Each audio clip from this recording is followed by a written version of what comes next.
Hey, this is Nate. These were my favorite photos that I sent around to friends, family, and clients from the week of April 12th through the 18th. And unlike last week's, there's a variety of different stuff here to kind of go through. So jump into it. First one is a silhouette of an osprey. I got there well before sunup, and this guy was hunting around and kind of dug the shot. I'm going to be stopping a lot of these. This was a pretty good week for me. These are also kind of before the sun actually comes over, so the light you're seeing is reflecting from the clouds and the skyline. And yeah, so, you know, kind of got some contrast between the wave and the sea lion. This one was really popular. I heard comments like Little Mermaid. I haven't paid enough attention to the movie or the marketing in a long time, so I'll have to go look back at some point. But same thing, this is actually before the sun comes up over the hill. This one was rather popular with the nose to nose. This one I was stoked on. This is a shot that I've been trying to get some variant of this for a long time. So I was able to have a fast enough shutter to stop the action here as the sea lion breaks the surface. You can tell by the colors that the sun is starting to come up. It still hasn't quite crested over, so you get the silhouette action, but the ocean's got a nice texture and a nice color to it as well.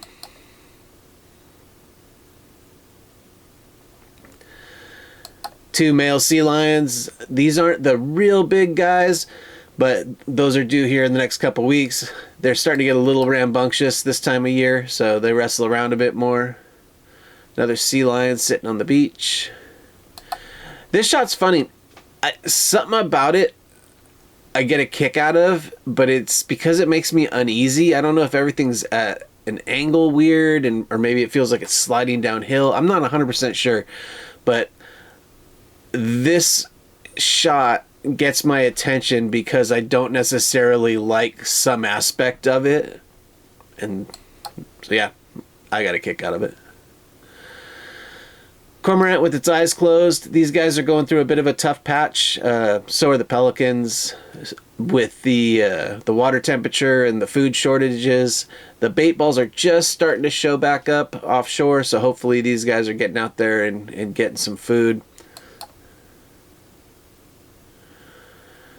Peregrine falcon, these are always fun to see. There was another photographer, I don't remember his name, or I didn't catch his name, who pointed this out to me as it flew over. This one's been popular. I've actually already done a couple prints of this, and I'm not even sure if it's on my website yet, just requests. Same falcon. These are definitely worth a Google on how their biology has evolved to deal with the high G forces and the high speeds.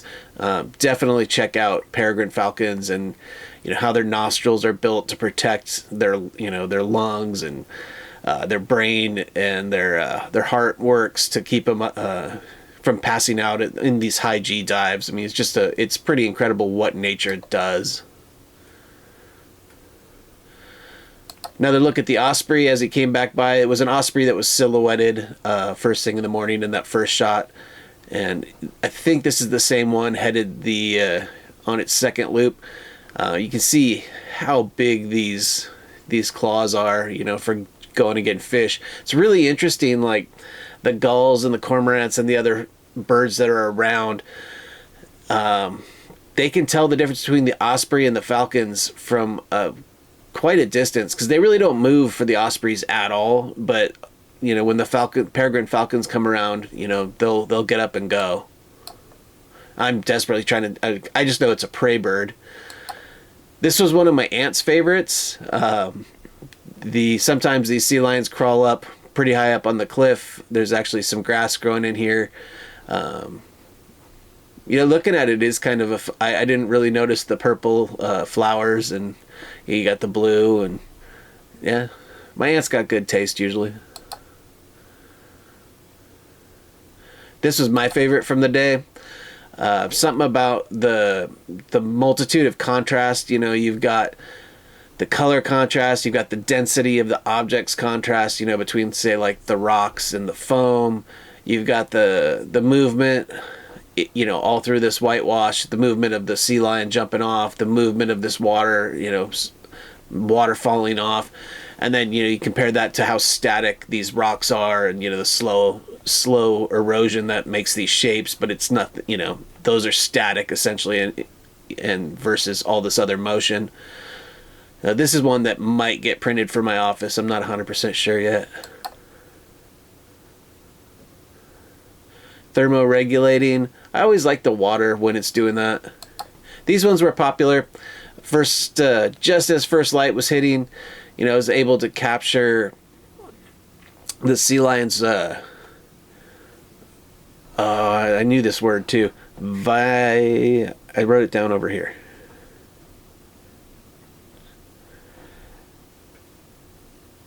Well, I don't know. I'm going to pronounce it right.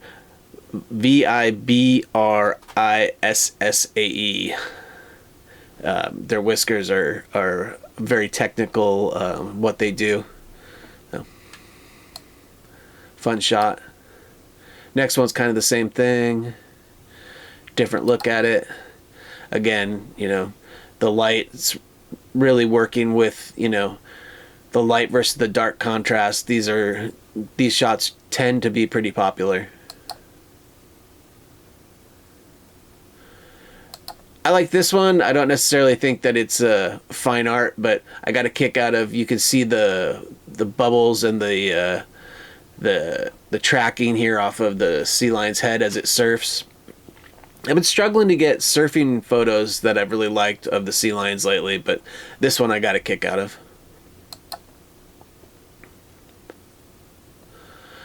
The black skimmers were back in town. So these are a unique bird. It's got a long underbite bill, and then it drags that while it's hunting. So I was lucky enough, the first day that I've seen them this year, they put on quite the show right in front of me. It's you know, it's interesting to see how all these different animals, what they do and how they do it. So sometimes the ones that I send my friends and family are fine art type, and some of them are just things I find really interesting, or animals I find interesting. This was another morning in La Jolla, and again, I really enjoy trying to get this type of color and texture in the water. It's got a contrast against the sea lion here. You've also got the contrast as the this light was produced before the sun came up. It was reflecting back down off of some clouds, and here's the edge of the cloud, and here's kind of the other sky that was you know, more dark blue, and then the illuminated cloud. Once that sun gets up even or above the cloud, it kills the light. So, you know, this is before that golden hour, but you get a lot of benefits to getting out early and getting working with that. Two male sea lions again, wrestling around. I was sitting on the beach, and these guys decided to start wrestling relatively close to me, but their behavior wasn't changing based on where I was, so there was enough room that this is all shot with like a 600mm lens, so I've got plenty of space. I'm not right up on top of these guys. You do not want to be getting run over or headbutted or bit by an animal that's related, you know, downstream from a bear that can run at 20 miles an hour. And yeah, these things are no joke. I don't understand when I see people getting real close to them. Not for me. Use your zoom. Another look at one swimming by. I liked this one. Just, you know, it doesn't necessarily show the subject being the sea lion so much as the subject just being the moment. And, you know, yeah, I found that one relaxing. I think it's shots like this that I'm seeing more and more people gravitate to, who aren't necessarily full-blown, you know, like animal people per se, but are looking for maybe something that's got a tie to the local area. You know, they're looking for a Southern California beachy shot. You know, cool that it's got the animal in it, but it doesn't necessarily need to be a textbook photo.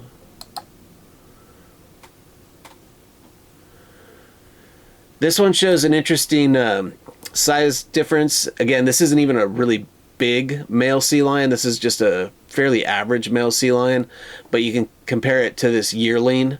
Now, this yearling's a little bit on the small side, but you know, you look at the big males versus the little ones.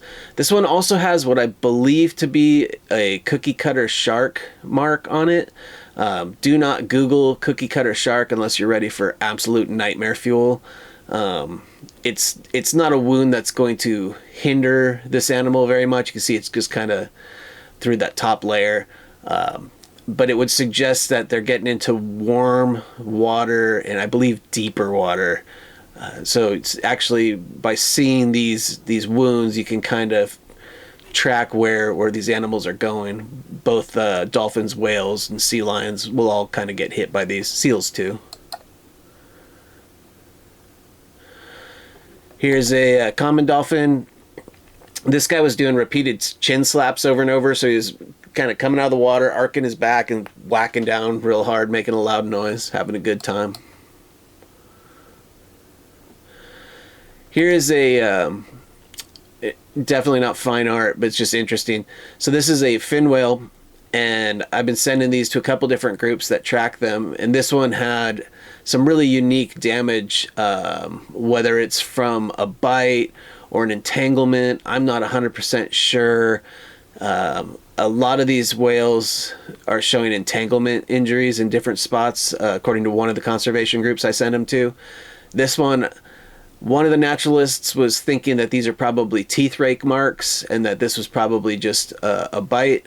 But yeah, I'm not in the loop, but it was an interesting shot. You know, they ID this particular type of whale based on the dorsal, and I'm not sure if this one, you know, they'll definitely be able to ID it from now on. I don't know whether or not it's a new injury or an old one. Another closer look at that. And then a black crowned night heron that was good enough to sit on a railing on a boat that I was getting onto in Dana Point. And these guys, generally, it's funny, this is a bird that tends to let me get fairly close to it. This is still shot with a 600mm lens, so I'm not arm's length to this bird by any stretch. But by being this close, I am able to get some cool details, including this next one, which shows it's they have a third eyelid, which I googled, and it's the horizontal transparent or translucent eyelid on a bird is called the nictitating membrane. Like, I'm so terrible with words that I don't know what they are. But it's often referred as the third eyelid or the haw. It moves horizontally or diagonally across the eyeball to protect and moisten the eye while maintaining visibility, acting like a protective windshield wiper. A lot of animals have these, but birds are kind of unique in their ability to basically blink with them. Was a little later, a little deeper dive. But sea lions have them, dogs and cats have them to a lesser extent. Birds have them. Sharks have them. The shark, when it rolls over to protect its eye when it's eating something. But birds have kind of a unique look at it. Another fin whale I saw out in Orange County. I kind of liked this shot. The scale of a spout. When people are new to going out whale watching or whatever, you know, it's hard to explain to them like the spout is a legitimate. You could see it a couple miles away. I mean, this is a big spout, and that's actually just the heated air from their lungs. So kind of like if we go out and we're blowing, you know, hot air in the cold or whatever. So same thing. And yeah, that wraps it up for the week. So thanks again for the watch. If you're interested in any of the settings or any of the details on the camera and you're on my site, scroll down. They're all below the images. There's also some other details maybe about the days that I've written out. If you're on a video hosting site, I've got a link to my site below. And I look forward to doing this again next week.